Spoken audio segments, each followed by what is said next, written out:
Sedia untuk bersama Rafizi, Hamzah masih loner.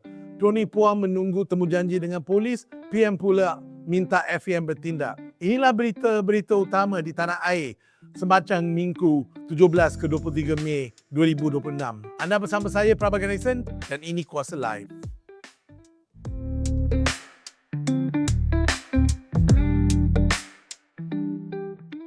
Berita pertama, ramai masih tidak bersama kamikaze Rafizi.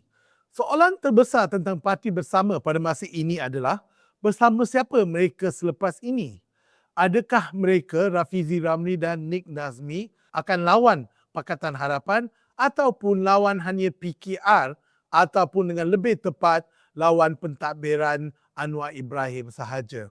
Baru seminggu sejak Rafizi membuat pengumuman parti bersama daripada kerangka parti Malaysian United Party daripada Pulau Pinang. Masih awal untuk membuat kesimpulan. Kat majlis, Rafizi berkata, ini kamikaze kedua yang berbaloi buat kami. Platform baru dan idea yang baru. Kamikaze ini cocok dengan Rafizi, perkataan kamikaze. Tidak pasti sekiranya parti baru boleh mengekalkan posisi kawan Pakatan dan lawan Anwar untuk tempoh yang lama. Khususnya apabila Rafizi jenis yang cepat melepaskan kata-kata bila kena trigger. Yang kurang diperhatikan, pengumuman dibuat di teater PJ sebelah mall utama Petaling Jaya, dikunjungi oleh masyarakat kelas pertengahan. Oleh itu, tidak mengejutkan yang pengarah eksekutif Ilham Center, Hisumuddin Bakar, merasakan bersama fokus kepada undi anak muda, penghuni bandar dan kaum Cina. Dia kata bersama mencontohi usaha parti warisan daripada Sabah yang cuba berjaya di Semenanjung pada pilihan raya umum yang ke-15 pada tahun 2022. Warisan bukan sahaja kalah teruk tetapi hilang semua depositnya di Semenanjung. Mungkin ahli-ahli politik lain pun watch and see keadaan seperti pemerhati politik.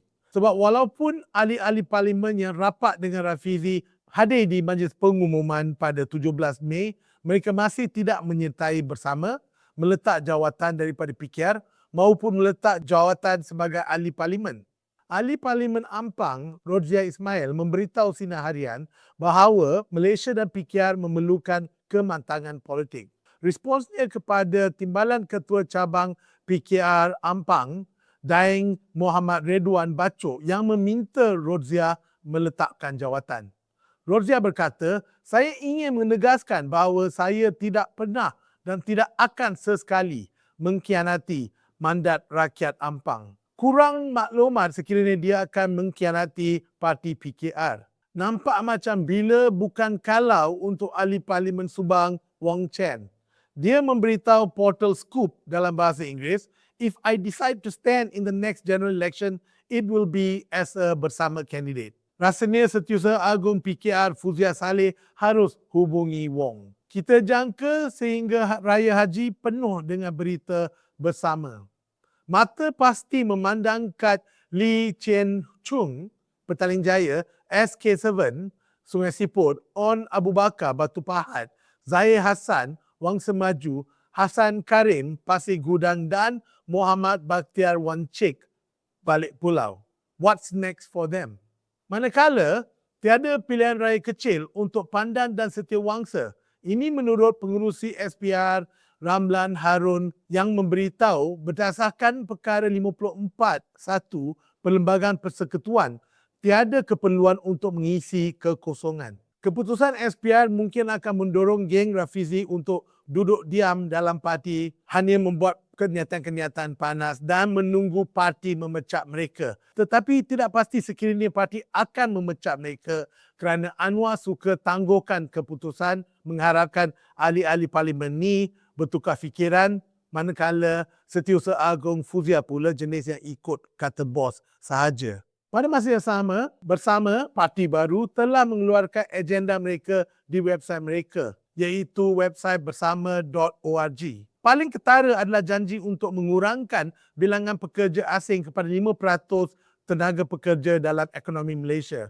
Ini boleh menjadi tarikan untuk pengundi kerana tiada parti yang ada objektif terang tentang pekerja asing di tanah air. Cadangan-cadangan lain pula agak umum dan seperti cedok daripada polisi-polisi Rafizi dan Wong yang sudah dikembangkan di dalam parti PKR. Kini Malaysia menunggu apakah tindakan seterusnya daripada Presiden Rafizi. Tapi syukurlah Rafizi kini berkelar Presiden. Bersama akan menjadi, itu adalah di tangan Rafizi dan pengikut-pengikutnya. Berita kedua, Hamzah terapung tanpa arah tuju. Timbalan Pengerusi Perikatan Nasional Tuan Ibrahim Tuan Man mengesahkan kepada Free Malaysia Today pada 19 Mei 2026 yang belum ada perbincangan rasmi berhubung penyertaan pengikut dan penyokong Hamzah Zahiruddin ke dalam gabungan tersebut. Sambil Zahid dan kawan-kawan berpesta di rumah bangsa, Muhyiddin dan Azmin duduk sunyi dalam rumah kosong bersatu. Rafizi mencari rumah sewa untuk parti bersama. Bekas Timbalan Presiden Bersatu Hamzah masih ke sini dan ke sana tanpa rancangan sebab tiada sokongan daripada parti PAS. Strategi Hamzah sejauh ini bergantung kepada dua kalau. Kalau parti keluarga diluluskan oleh pendaftar pertubuhan dan kalau partinya diterima secara penuh dan dengan kasih sayang oleh Perikatan Nasional. Menurut sumber yang memberitahu Free Malaysia Today, pendirian diambil oleh Perikatan Nasional berikutan bantahan keras pimpinan Bersatu ketika mesyuarat Majlis Tertinggi Perikatan Nasional pada 16 Mei 2026. Bekas pemimpin Bersatu Wan Ahmad Faisal Wan Ahmad Kamal berkata minggu ini yang Hamzah ketika ini didukung oleh 150 bekas ketua bahagian Bersatu dan semua pihak tidak perlu kalut berhubung penerimaan parti baharu Hamzah ke dalam PN kerana PAS memerlukan sebuah parti yang mampu memainkan peranan seperti UMNO bagi memperkukuh pengaruh PN di kawasan marginal dan sengit. Nampaknya Faisal tidak melihat masalah yang terang, iaitu susah untuk melihat parti Bersatu dan parti baru Hamzah berkempen bersama dalam Perikatan Nasional di pilihan raya umum ke-16. Berkempen sebagai friend-friend. Mungkin Hamzah pun tidak sedar yang walaupun pucuk pimpinan PAS mesra dengannya sentiasa, mereka tidak senang untuk hilang sokongan daripada Bersatu yang dipimpin oleh Muhyiddin Yassin. Semakin lama ia mengambil Hamzah untuk menentukan arah tuju, semakin menawan option untuk mereka yang dibuang oleh Bersatu untuk kembali ke pangkuan UMNO. Berita ketiga, peranan institusi diraja dan ahli DAP membawa kepada siasatan polis. Sebanyak 59 laporan polis dibuat terhadap pengurusi Jawatankuasa Disiplin DAP Tony Phua Kiam Wee berhubung kenyataannya yang mendakwa kuasa raja di negara ini terhad. Menurut Ketua Polis Selangor Shazeli Kaha pada 21 Mei 2026, Phua bakal dipanggil untuk siasatan oleh Ibu Pejabat Polis Kontingen Selangor. Manakala Setiausaha Agong PAS Taqiyuddin Hassan berkata tindakan Phua memburukkan lagi perpecahan masyarakat Malaysia. Taqiyuddin dahulunya adalah Menteri Undang-Undang. Perkara ini meletup selepas catatan Facebook Phua yang menegaskan bahawa raja-raja di Malaysia terikat dengan sistem perlembagaan dan tidak boleh mengeluarkan dekri yang mengikat untuk mengubal semua aspek kehidupan rakyat. Kata Phua, saya setia kepada raja dan negara akan mematuhi kedaulatan undang-undang berdasarkan perlembagaan tertinggi kita, bukan dekri, tambah Phua dalam postnya. Catatan Phua berpunca daripada isu penternakan babi di Selangor yang ditamakan berikutan titah Sultan Selangor. Phua dilihat mempertahankan rakan-rakannya dalam DAP, Ronnie Liu dan ahli Dewan Undangan Negeri Wong Siew Kee. Phua sebelum ini adalah ahli Parlimen 3 Penggal di Kerusi Parlimen Damansara. Perkara menjadi pertembungan simbolisme apabila Sultan Selangor, Sultan Sharifuddin Idris Shah menyarankan Wong Siew Kee dan Ronnie Liu hadir seminggu sekali ke dataran Selangor bagi menghayati prinsip rukun negara. Rukun negara diperkenalkan sewaktu pentadbiran Margiran pada tahun 1970 dan Ronnie bersetuju.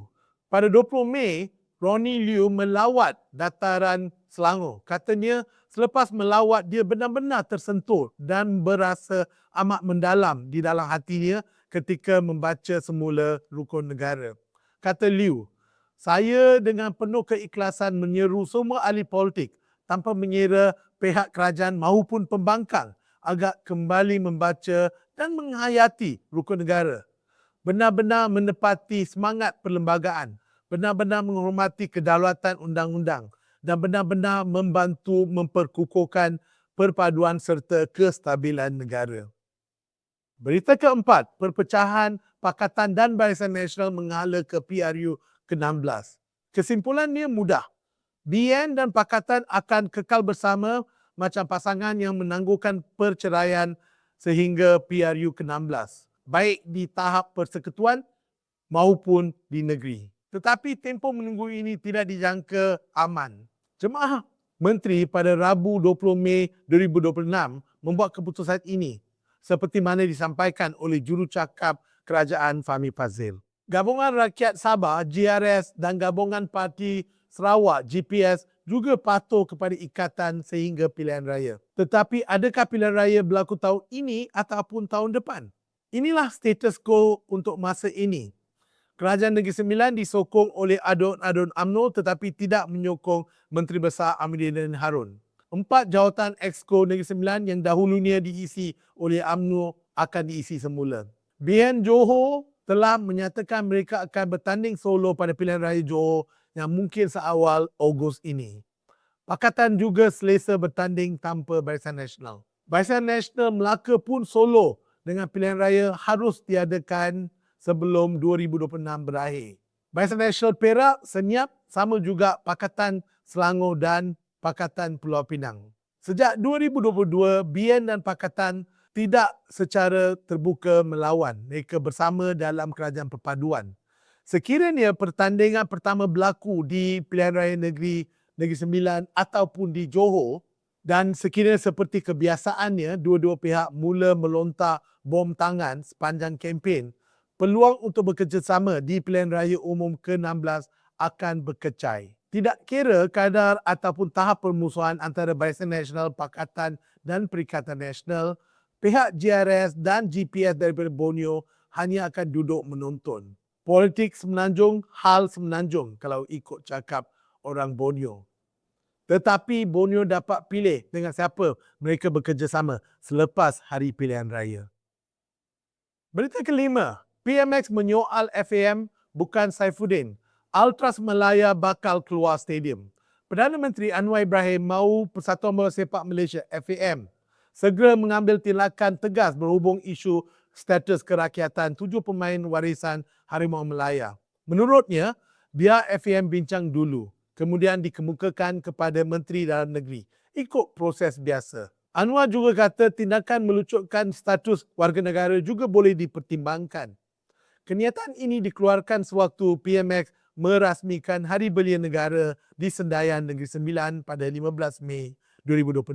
Tahun lepas, FIFA mendenda FAM dan menggantung 7 pemain yang Badan Bola Sepak Antarabangsa percaya tidak sebenarnya mempunyai ikatan darah dengan Malaysia. Mereka kata FAM menipu bola sepak dunia. FAM berdalih dalam hal ini dan walaupun membuat laporan polis hujung tahun lepas, keseluruhan eksekutif FAM letak jawatan pada 28 Januari tahun ini. Reaksi FAM kepada arahan PM minggu ini adalah untuk memanggil satu kongres luar biasa FAM pada 4 Jun 2026.